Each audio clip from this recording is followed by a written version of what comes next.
제가 오늘 목소리가 별로 좋지 않죠. 이해해 주십시오. 예, 뭐 이렇게 감기 기운도 조금 있었고요.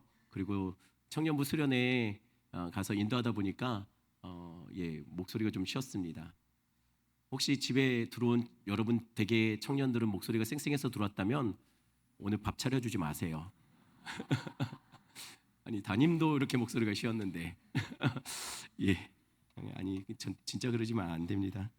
제가 가능하면 설교 때 쉽게 하려고 어려운 책 얘기나 이런 것들을 잘 안 합니다. 근데 오늘은 조금 어려운 책 얘기를 좀 하려고 해요. 미국 정신분석학자이자 심리학자인 에릭 프롬이라는 사람이 있는데요. 이 사람이 쓴 책 중에 자유로부터의 도피라는 책이 있습니다. 제가 대학 때 읽었던 책인데요.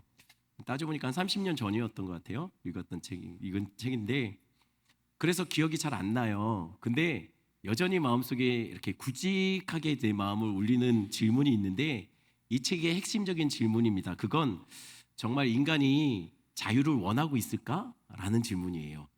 여러분 어떻게 생각하세요? 사람들은 자유를 원할까요? 이게 무슨 뚱딴지 같은 질문입니까? 당연히 원하죠. 누가 지배당하고 억압당하는 걸 원합니까? 자유를 다들 원하죠. 그래서 역사를 보면은요, 많은 사람들이 자유를 얻기 위해 피 흘리고 싸우고 죽어갔지 않습니까? 역사를 봐도 사람들은 자유를 원한다는 것을 너무나 분명하게 알 수 있습니다. 근데 작가는요, 책에서 이런 질문을 던져요. 정말 자유를 원한다는 사람들이 왜 그렇게 히틀러가 등장했을 때 왜 사람들은 열광했을까라는 거예요. 왜 그렇게 자유를 위해서 싸웠던 사람들이 개인의 자유보다 전체의 이익을 먼저 강조하는 전체주의, 이 나티즘, 히틀러의 등장에 왜 사람들은 열광했을까? 이상하지 않습니까? 에릭 프롬은 사람들이 히틀러에 열광한 현상을 사람들이 자유로부터 도망친 결과였다라고 말을 합니다. 한동안 자유를 경험해 봤더니, 자유를 누려보니 사람들 안에 이전에 자유롭지 못했던 봉건 사회에 대한 향수가 일어나기 시작했다는 거예요. 마치 애굽에서 종됐던 그들을 건져냈더니 이스라엘이 계속 광야에서 뭐라고 합니까? 이전이 좋았다, 애굽이 좋았다, 애굽에 그냥 놔두지 왜 데리고 나왔나? 똑같다는 거예요. 사람들은 자유를 외치지만 실제로는 자유보다는 속박당하는 것에서 더 안정감을 느끼고 있다는 거죠. 그래서 강력한 권위로 통제받는 삶을 사람들은 그리워하기도 한다는 겁니다. 마치 이런 것과 같아요. 제가 군대 상병 때였던 것 같아요. 휴가를 나왔는데 진짜 우연히 군대 고참을 만난 거예요. 길거리에서. 그래서 차 한 잔 했어요. 차를 빠지면 안 됩니다. 차 한 잔 했어요. 그리고 고참하고 얘기를 하는데 고참이 그런 말을 하는 겁니다. 아유, 나와보니까 차라리 군대가 낫더라. 이게 무슨 말입니까? 군대에 있는 사람한테 군대가 낫대요. 그 고참이 어떤 고참이었냐면요, 부대는 잠을 들기 전에 내무반에 불을 꺼요. 근데 그 불을 끄는 게 주로 우리 때는 쫄따구라고 했고요, 지금은 후임병이라고 하던데, 이렇게 좀 계급이 낮은 친구가 불을 항상 꺼요. 근데 그냥 끌지 않습니다. 끌 때 항상 멘트를 해요. 근데 그 고참이 그 멘트를 이 멘트로 하라고 지정해 준 게 있었습니다. 제일 이제 말년 고참이니까 앞으로 너 불 끌기 전에 이렇게 해 하고 시킨 멘트가 있는데, 그게 뭐냐면 이런 거예요. 누구누구 땡땡땡 병장님, 저녁 디데이 며칠 전입니다. 취침 소등하겠습니다. 편안한 밤 되십시오. 이렇게. 왜 이거 시켰을까요? 빨리 제대하고 싶다는 거예요. 지긋지긋하다는 거예요. 얼마 안 남았는데 자기는 그 얼마 안 남은 시간도 지긋지긋하다는 거예요. 아마 군 제대해봤던 분들은 다 비슷한 경험일 겁니다. 아마 다들 시켰을 거예요. 아닌가요? 시켰을 것 같은 분 보입니다. 다들 빨리 제대하고 싶다는 거예요. 근데 제대하고 났더니 그 고참이 뭐라고 합니까? 차라리 군대가 나았대요. 이게 무슨 소리인가요? 제대했으니까 하는 소리겠죠. 그런데 표정과 말투가 진심이 느껴져요. 왜 군대가 좋았다고 했을까요? 고참 왈. 군대에서는 그냥 시키는 것만 했으면 됐대요. 매일 뭘 먹어야 될지 고민하지 않았답니다. 주는 밥 먹었고, 자라면 자고, 뛰라면 뛰고, 삽들라면 삽들고, 때리면 맞으면 됐대요. 아무 고민이 없었대요. 그런데 제대하고 나니까 일단 자기 자리가 없대요. 자리가 없으니까 아침에 눈 뜨면 제일 먼저 드는 생각, 나 오늘 어디 갈까? 나 오늘 뭐 하지? 밥은 아침에 다들 나갔어요, 일하러. 혼자 집을 지키며 나 오늘 점심 때 뭐 먹지? 그냥 군에선 시키는 대로 하면 되는데 나와보니 시키는 사람은 없고 내가 다 알아서 내 일을 찾아가야 된다는 거예요. 그러니 뭘 하든지 다 내 책임이고 이게 영 부담되더라는 거예요. 먹고 살 걱정이 되는 거예요, 당장. 한마디로 자유는 주어졌는데 자유의 무게가 부담스럽고 불편하기 시작하더라는 거죠. 그래서 사람들은 히틀러가 등장했을 때 열광했답니다. 왜요? 그가 자기가 뭘 해야 되는지 다 정해주고 통치하고 억압하며 속박하니 역설적으로 그 안에서 편안한 마음이 들었다는 거예요. 왜요? 시키는 대로만 하면 되니까. 그래서 사람들은 자발적으로 자유를 반납하고 구속과 억압 아래로 들어간 겁니다. 그 안에서 열광한 거예요. 그 안에서 안전하다고 느끼기 시작했다는 거죠. 오늘 본문은 바로 그 자발적으로 자유를 반납한 사람들을 소개하고 있습니다. 그들이 누구죠? 누가 자유를 반납합니까? 자발적으로? 오늘 본문에 보니까 히브리인으로서 종이 됐던 사람 중에 몇몇이 자발적으로 자기의 자유를 반납하고 있어요. 아니, 어떻게 된 상황인가요? 아니, 왜 자유를 반납합니까? 이 이야기를 하기 전에 먼저 오늘 본문의 배경을 먼저 짚고 넘어가야 될 것 같습니다. 지금 이스라엘 어디 있나요? 이스라엘 지금 어디 있죠?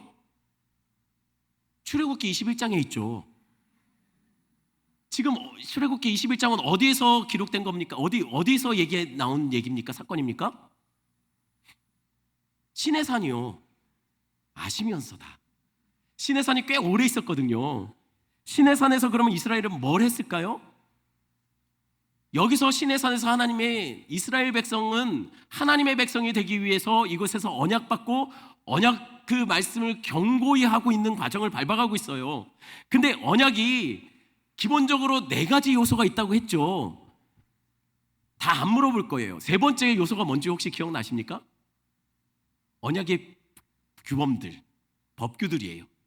이거를 지킬 때 하나님과의 언약 관계가 유지된다는 요 정도 법은 지켜야 된다라고 했던 것들이 언약의 법규입니다. 그 요약본이 뭐라고 했습니까? 이 십계명으로 방금 말씀하신 분 복 받으실 거예요. 예, 집에 가다가 돌아가는 길에 돈 줍고 막 그럴 겁니다. 그래서 근데 십계명이 문제가 뭐냐면 십계명이 너무 함축적으로 얘기가 나와요. 그래서 이걸 실생활에 적용하기에는 조금 애매한 부분이 있어요. 그래서 출애굽기 21장부터 24장까지가 뭐가 나오냐면 그 언약의 법규들을 좀 구체적으로 실생활에 적용 가능한 범위로 좀 세세하게 언급해서 항목들을 나열한 것이 바로 출애굽기 21장부터 24장까지예요. 그러면 오늘 본문은 그 세부 사항 중에서 첫 번째 하나님이 언급하시는 법을 말하고 우리가 다루게 될 텐데 아무래도 처음 말하는 거니까 굉장히 중요한 말씀이겠죠. 그러면 처음으로 하나님은 세부 조항으로 뭘 말을 했을까요? 우리 1절, 2절 말씀 볼까요? 1절 제가, 2절 여러분 읽어주십시오. 내가 백성 앞에 세울 법규는 이러하니라. 내가 히브리 종을 사면 그는 6해 동안 섬길 것이요 7째 해에는 몸값을 물지 않고 나가 자유인이 될 것이며. 하나님이 실생활에 적용 가능한 범위로 법을 얘기하고 있는데 세부 법규 중에 첫 번째 것이 무엇에 관한 이야기죠? 종에 대한 이야기예요. 이상하죠? 처음으로 말하는 법규들 중에 언급된 것이 종에 대한 종제도예요. 게다가 왜 하나님은 처음으로 노예제도, 종제도, 신분제도 약간 하나님은 종제도, 노예제도, 노비제도 이런 것을 하나님 인정하신다는 얘기인가요? 지금 오늘 말씀에서 이 노비에 대한 문제를 얘기하고 있지 않습니까? 그러면 하나님은 노예제도를 인정하는 걸까요? 오늘 얘기하잖아요. 그럼 인정하지 않는 겁니까? 얘기했는데? 그렇다고 하기에는 이상한 점이 있어요. 뭐가 이상하냐면 신명기 23장 15절 16절입니다. 제가 15절, 여러분 16절 읽으십시오. 종이 그의 주인을 피하여 내게로 도망하거든 너는 그의 주인에게 돌려주지 말고 그가 내 성읍 중에서 원하는 것을 택하는 대로 너와 함께 내 가운데 거주하게 하고 그를 압제하지 말지니라. 오늘 본문에는 노예 제도에 대해서 이 얘기합니다. 종에 대해서 이야기해요. 근데 방금 읽은 구절에서는 종이 주인을 피하여 도망쳤으면 그 종을 어떻게 하라고 하고 있습니까? 잡아다가 주인에게 돌려주라고 했어요? 아니요. 돌려주지 말랍니다. 아니 왜요? 당시 종이 도망치면 그때부터 시작되는 게 뭐냐면 추노입니다. 종을 잡으러 가요. 그리고 그 도망친 종을 발견한 사람은 그 종을 붙잡아다 주인에게 돌려주어야 됐어요. 이건 누구라도 보면 잡아다가 돌려줘야 됐어요. 이게 마치 그런 거예요. 우리나라 여러분들 길 가다가 여러분들 5만 원짜리가 바닥에 떨어져 있으면 어떻게 합니까? 주워서 집에 가야죠가 아니고 주인 찾아줘야죠. 그때 당시 종도 마찬가지예요. 이건 재산이에요. 주면 잡으면 주인에게 돌려줘야 됐어요. 이게 당시 사회적인 합의상이에요. 그러면 붙잡혀 주인에게 돌아가면 종은 어떻게 됐을까요? 우리나라의 경우 이렇게 됩니다.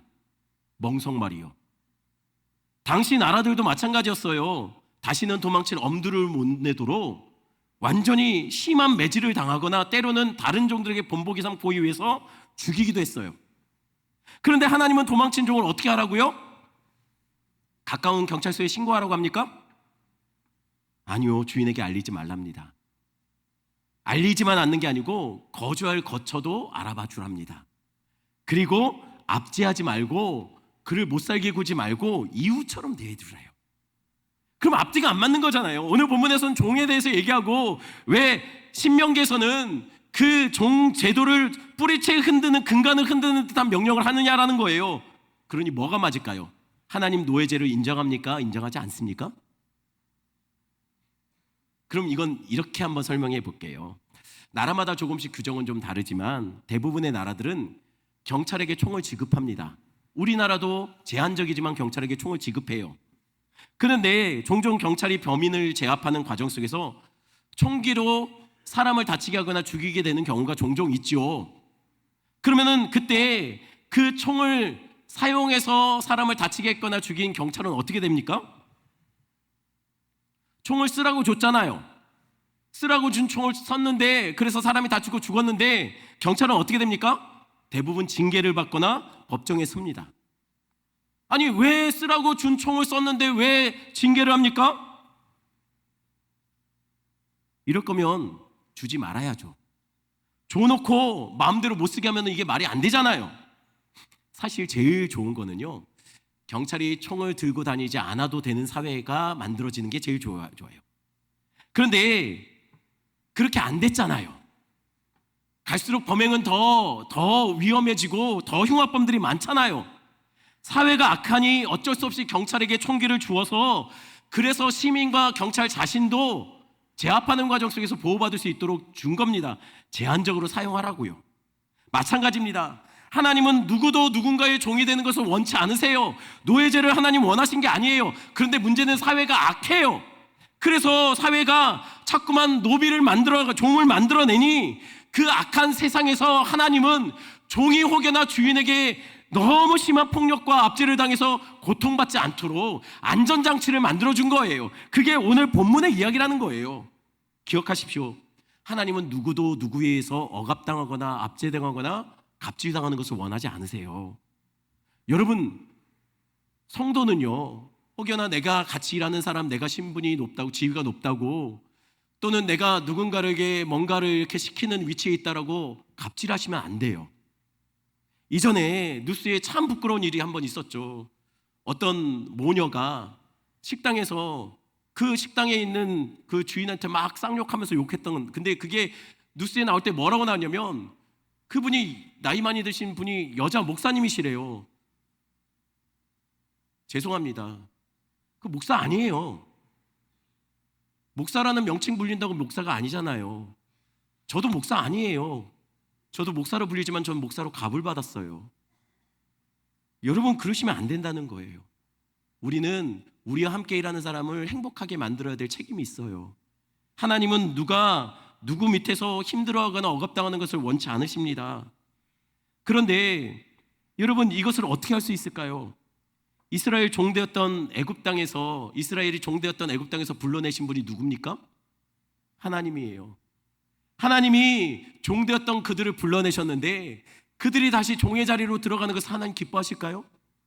어린 양을 죽여서 하나님은 그들을 건져내셨는데 그들이 다시 종이 되었는 모습을 보며 하나님 마음이 얼마나 아프실까요? 하나님 그거 기뻐하지 않는다는 거예요. 그런데요, 당시 주변 나라들 법전에는요, 대부분 종제도에 대한 언급이 없습니다. 성경은 독특하게 있어요. 왜 주변 나라들은 법전에 종에 대한 제도에 대한 얘기가 없을까요? 왜냐면요, 당시의 종은요, 법으로 보호받을 대상이 아니었어요. 그냥 마음껏 해도 상관없었다는 거예요. 함무라비 법전에는 종에 대한 언급이 있습니다. 그런데 제일 마지막에 있어요. 제일 마지막에 언급이 나와요. 근데 성경은, 하나님 오늘 본문에서는 세부정을 얘기할 때 첫 번째로 이야기합니다. 왜냐하면 이스라엘이 종이었거든요. 하나님은 그들을 건져냈으니 그들이 스스로 다시 종의 자리로 가지 않길 원하셨다는 거예요. 그러면 하나님은 종을 어떻게 대하라고 명령하시는 걸까요? 우리 2절 말씀 같이 볼까요? 2절 같이 있습니다. 내가 히브리 종을 사면 그는 6해 동안 섬길 것이요 7째 해에는 몸값을 물지 않고 나가 자유인이 될 것이며. 히브리 종은 어떻게 한다고요? 6년간 일을 시키고 7년째는 어떻게 합니까? 깔끔하게 몸값 받지 않고 그냥 풀어주랍니다. 그러면 7년째 됐다가 8년째 되면 다시 돌아와야 되나요? 아니요, 이건 영원히 풀어주는 거예요. 히브리 종은 그래야 한다는 거예요. 왜요? 이렇게 하지 않으면 한 번 종은 영원한 종이 되거든요. 아니, 왜 한 번 종이 영원한 종이 될까요? 여러분, 종은 사유재산이 없었어요. 그러면 종의 자리에서 나오려면 어떻게 됩니까? 자기의 몸값을 누군가가 대신 지불해야만 나올 수 있어요. 근데 정상적인 사람은 자기가 왜 몸값을 치릅니까? 그러면 결국은 사유재산이 없는 종은요, 자기가 가진 돈이 없으니 자기의 몸값을 자기가 직접 치르고 그 종의 자리에서 나올 수 없다는 거예요. 그러니 결국 종은 한 번 종은 영원한 종이 되는 거예요. 자식들 자자손손 되물림하면서 종이 된다는 거예요. 그래서 하나님은 어떤 이유로든 종이 되었던 사람들은, 그 사람들은 영원히 종이 되지 않도록 무조건 7년째는 다 풀어주라고 명령하신 거라는 거죠. 심지어 본문에는 언급되지 않지만 신명기 15장 12절 13절은 이렇게 말합니다. 제가 12절, 여러분 13절 읽어주십시오. 내 동족 히브리 남자나 히브리 여자가 내게 팔렸다 하자. 만일 6해 동안 너를 섬겼거든 7째 해에 너는 그를 놓아 자유롭게 할 것이요. 그를 놓아 자유하게 할 때에는 빈손으로 가게 하지 말고. 주인은 7년째 종을 그냥 보내주면 된다고 말합니까? 아니요, 빈손으로 보내지 말랍니다. 빈손으로 보내지 말라는 얘기는 양손 무겁게 뭔가를 들려서 보내라는 거예요. 왜 그럴까요? 자, 6년 동안 사유재산 없이 종으로 살았던 사람이 나가면, 빈손으로 나가면 어떤 일이 벌어질까요? 당장 일자리도 없고 빌어먹어야 되잖아요. 그러다 보면 혹시 다시 종이 될지 모르잖아요. 그래서 하나님은 뭐라고 하냐면, 최소한 이 사람이 자리를 잡을 동안 당분간 먹고 살 것에 대한 생각들, 어려움 겪지 않도록 두 손에 뭔가를 가득 짊어지게 하고 쥐어서 보내라는 거예요. 그러니 하나님이 정말 노예제를 인정합니까? 아니에요. 하나님은 인간의 죄성이 악하니 어쩔 수 없이 노예제도가 만들어지긴 했지만, 그럼에도 하나님은 그 속에서 누군가가 압제당하고 고통하는 것을 막고 싶으셨던 거예요. 그럼 이런 경우는 어떻게 합니까? 들어올 때 혼자 들어왔는데 7년 지나니까 혼자가 아니에요. 그런 경우는 어떻게 할까요? 우리 출애굽기 21장 3절 4절 말씀 볼까요? 제가 3절, 여러분 4절 읽어주십시오. 만일 그가 단신으로 왔으면 단신으로 나갈 것이요, 장가 들었으면 그의 아내도 그와 함께 나가려니와. 만일 상전이 그에게 아내를 주어 그의 아내가 아들이나 딸을 낳았으면 그의 아내와 그의 자식들은 상전에게 속할 것이요 그는 단신으로 나갈 것이로되. 원리는 간단합니다. 혼자 종으로 들어왔으면 혼자 나가면 돼요. 장가 들어서 아내와 함께 왔으면 나갈 때 아내와 함께 나가면 됩니다. 근데 혼자 들어왔는데 상전이 자기 여종 중에 한 명을 둘이 결혼시켰어요. 그래서 아내가 결혼해서 자식을 낳았어요. 그럼 나갈 때 어떻게 나갈까요? 아내는 주인 것이니 놓고 나갑니다. 그럼 자녀도 데리고 나갈까요? 자녀는 반은 내 거고 반은 주인권이, 솔로몬의 재판처럼 반으로 잘랄까요? 아니요, 다 놓고 나옵니다. 혼자 들어간 대로 나오면 되는 거예요. 전에 있었던 교회에서 나올 때요, 제가 쓰던 책상, 의자 다 놓고 나왔습니다. 제가 만든 교재들도 다 놓고 나왔어요. 심지어는 제가 그 교회에 있을 때 제가 찐 살도 다 반납하고 나왔어요. 처음 들어갈 때 몸무게 만들어서 나왔어요. 하지만 제가 제 돈으로 샀던 노트북은 갖고 나왔어요. 제가 샀던 책들도 갖고 나왔어요. 제가 그것들 갖고 나올 때 누구도 뭐라고 하지 않았습니다. 한마디로 내 돈 내산은 제가 챙겨 나왔어요. 내 돈 내산이 뭐죠? 요즘 젊은 사람들이 이것을 이렇게 말합니다. 내 돈으로 내가 산 것을 내 돈 내산이라고 해요. 마찬가지입니다. 종도 7년째 되는 날 주인집을 나가면서 내 돈 내산은 다 가지고 나와도 돼요. 그러나 주인집에서 주인을 통해서 얻은 것들은 다 놓고 나와야 됩니다. 왜요? 그건 내 돈 내산이 아니라 주돈 내산이에요. 주인 돈으로 내가 얻은 것들, 주인이 공급해서 주인 것으로 내가 내 거 삼은 것들은 다 놓고 나와야 된다는 거예요. 그런 것들은 다 놓고 나와야 합니다.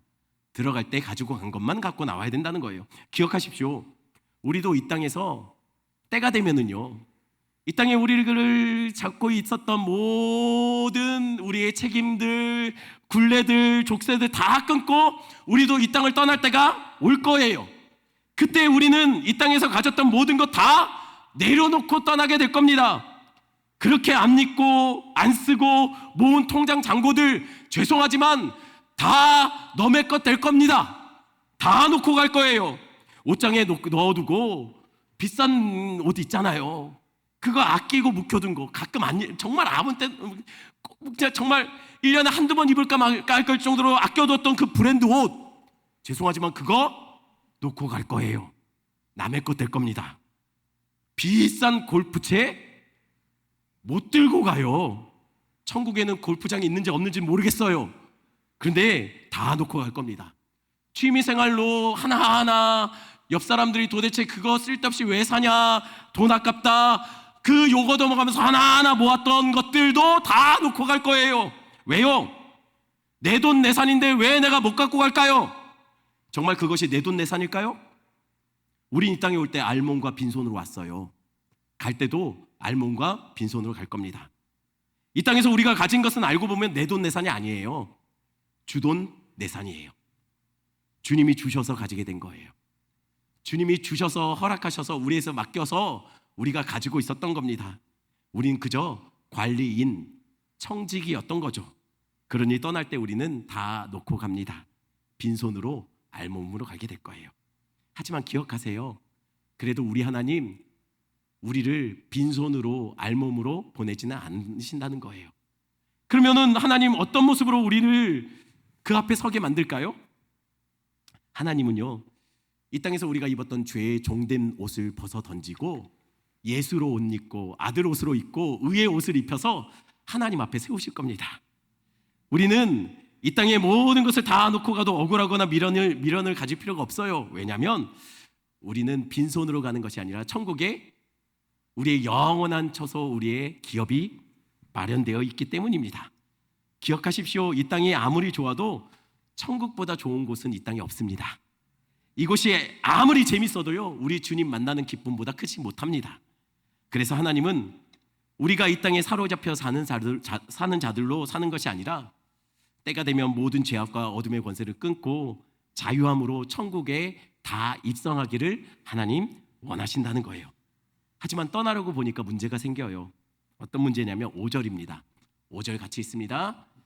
만일 종이 분명히 말하기를 내가 상전과 내 처자를 사랑하니 나가서 자유인이 되지 않겠노라 하면 난처한 일이 벌어집니다. 종은 분명히 자유를 얻을 수 있는 시간이 되었어요. 주인도 종을 7년째 내보냅니다. 나가도 좋다고요. 그런데 종이 이렇게 말해요. 주인님, 저는 못 갑니다. 저는 그저 주인님과 함께 있고 싶어요. 아니, 왜 이런 일이 벌어질까요? 주인은 자유를 주는데 종이 안 가겠답니다. 왜요? 이유가 뭐죠? 자기는 주인 곁에 사는 게 좋답니다. 주인님이 좋대요. 에이, 설마요. 그래도 주인은 주인이고 종은 종인데 왜 종으로 남겠다고 하는 걸까요? 주인이 좋으면 그냥 옆집에서 사세요. 왜 종으로서 남겠다고 하는 걸까요? 아마도 이런 이유 때문일 거예요. 주인 밑에서 살 때는 먹을 거는 걱정 안 했잖아요. 시키는 일 하면 됐습니다. 아무 걱정, 내가 뭔가 선택하고 결정할 필요가 없었어요. 책임질 것도 없었습니다. 그저 주인 시키는 대로 했고, 주인이 고기도 줬고, 먹을 것도 줬어요. 왜요? 부려먹으려고요. 부려먹으려고 줬는데 그는 그것이 만족한 거예요. 좋은 거예요. 심지어 아내도 줍니다. 왜 아내를 줬을까요? 잡아놓으려고요. 못 떠나게 하려고요. 실제로 그랬어요. 가정이 만들어지니까 못 떠나는 거죠. 너무 깊게 떠날 때가 있음에도 불구하고 못 떠날 것처럼 그 자리에서 뿌리 깊게 자리 잡은 거예요. 그래서 자유를 얻고 나니 떠나야 되는데 못 떠나요. 당장 먹고 살 게 막막합니다. 그래서 자발적으로 그 자유를 반납한 거예요. 나 그냥 여기 있으랍니다. 주인집이 익숙해요. 그냥 종으로 안주하며 살고 싶다는 거예요. 그럼 이렇게 자발적으로 자유를 반납한 사람들 어떻게 하면 될까요? 6절입니다. 6절 같이 있습니다. 상전이 그를 데리고 재판장에게로 갈 것이요 또 그를 문이나 문설주 앞으로 데리고 가서 그것에다가 송곳으로 그의 귀를 뚫을 것이라. 그는 종신토록 그 상전을 섬기리라. 먼저 상전은 그를 재판관에게 데려가야 된다고 합니다. 근데 원어로 보면 이게 재판관이 아니에요. 원어로 보면 하나님이에요. 상전이 종을 데리고 하나님 앞으로 데려가래요. 그럼 하나님 앞으로 데려간다는 얘기는 뭘까요? 하나님이 세운 하나님의 뜻에 따라서 판단해 줄 수 있는 사람, 제사장이거나 장로겠죠. 그 앞으로 갖다 데리고 가라는 거예요. 왜요? 진짜 이 종이 진짜 진심으로 하는 건지 그 사람이 증인이 되라는 거예요. 확인하라는 거예요. 혹시 주인이 억지로 혹시 협박해서 잡아두려고 하는지도 모르잖아요. 그래서 진심이라는 것을 확인했다면 그 다음 상전이 해야 됩니다. 다른 사람한테 시키면 안 돼요. 상전이 직접 그 종을 데리고 문과 문설주에 그 귀를 거기다 갖다 댑니다. 그리고 목 같은 송곳 있잖아요. 뾰족한 것. 그걸로 귀를 뚫어요. 귀를 뚫면 어떻게 될까요? 그 문과 문설주에 피가 묻겠죠. 아니, 왜 이렇게 하는 걸까요? 그냥 남겠다고 했으면 아유 이쁜 것. 그래 살아. 방도 저 좋은 거 줄게. 대우 더 잘해줄게. 이래야지. 왜 주인은 제일 먼저 하는 일이 뭡니까? 문과 문설주로 데려가서 귀를 거기다가 대서 송곳으로 뚫어버려요. 왜 이렇게 하는 걸까요? 왜 이렇게 피를 묻히는 걸까요? 이것은요, 하나님은 분명히 누가 누구의 밑에서 억압당하거나 종살이하는 것을 원치 않았는데 스스로 하나님의 말씀을 듣지 않은 거잖아요. 그러니 그 귀를 뚫어서 일종의 심판과 저주의 상징으로 그것을 보여주라는 거예요. 하나님은 말씀하셨는데 네가 스스로 그 말씀을 거절해서 종으로 남은 거라고요. 왜냐하면 분명 하나님은 누구도 다른 누군가의 종이 되는 것을 원치 않았습니다. 그래서 영원히 종이 되지 않도록 자유의 길을 열어주셨어요. 근데 이 사실 오늘 본문의 이야기는 하나님이 계속 말하는 게 뭐냐면 내가 너를 종되었던 그곳에서 구원해낸 하나님이다 라는 것을 알려주는 거예요. 그런데 오늘 본문의 그 명령을 어기고 스스로 누군가의 종이 되겠다고 자유에서 도피해서 종의 자리로 들어간 사람들에게 지금 하나님 경고하는 거예요. 하나님은 그런 자를 문과 문설주에 귀를 대고 뚫어 피를 내라고 하고 있어요. 다시 말합니다. 하나님은 이스라엘 종된 자를 종된 곳에서 불러내셨어요. 어떻게 불러내셨죠? 어린 양을 죽여 그 피를 오늘 본문과 같은 문설주에 뿌려서 그 피로 애굽의 종된 그들을 자유와 생명으로 건져내신 거예요. 이게 뭘 의미하는 겁니까? 이건 그림자예요. 진짜는 유월절 양이 아닙니다. 진짜는 바로 예수 그리스도 어린 양 되신 그의 피예요. 우리 주님은 예수의 피로 십자가에서 그 생명과 구원의 문이 된 십자가에서 그 가로목과 세로목에 그 예수 그리스도의 피를 뿌려서 종된 우리, 사단의 압제에 사로잡혔던 우리를 자유와 생명으로 건져내셨어요. 유월절 어린 양 사건은 약속입니다. 우리 주님 그렇게 하시겠다는 거예요. 그렇게 우리를 살려내시고 자유로 불러내시겠다는 거예요. 기억하십시오. 하나님은 우리를 위해서 그것까지도 하겠답니다. 그게 뭐죠? 자신의 아들을 종처럼 보내서 종의 자리인 우리 자리에 앉혀놓고 벌거벗겨서 십자가의 가로목과 세로목에 그의 피를 뿌려 죄와 어둠과 사단에 사로잡혀 종된 우리를 건져내시겠다는 것을 주님 분명히 말씀하셨어요. 하나뿐인 아들 피로 그렇게 하시겠답니다. 그런데 문제는 하나님은 그것까지 하시는데 우린 그것마저도 됐다라고 말하고 있어요. 그냥 종의 자리에 남겠답니다. 이스라엘이 광야에서 끊임없이 아니 애굽이 좋았는데 불평하더니 말도 안 되는 사람들, 제가 성경을 읽을 때마다 이스라엘이 그런 불평을 할 때마다 아니 얘네들은 뭐지? 얘네들은 미쳤나? 정신 있나? 어떻게 이런 말 하지? 저는 늘 그렇게 생각했어요. 그런데 알고 보니 제가 그래요. 그냥 종의 자리에 남아있는 것을 좋아해요. 하나님은 아들을 죽여서 우리를 구원했는데 우리는 여전히 이게 불편하대요.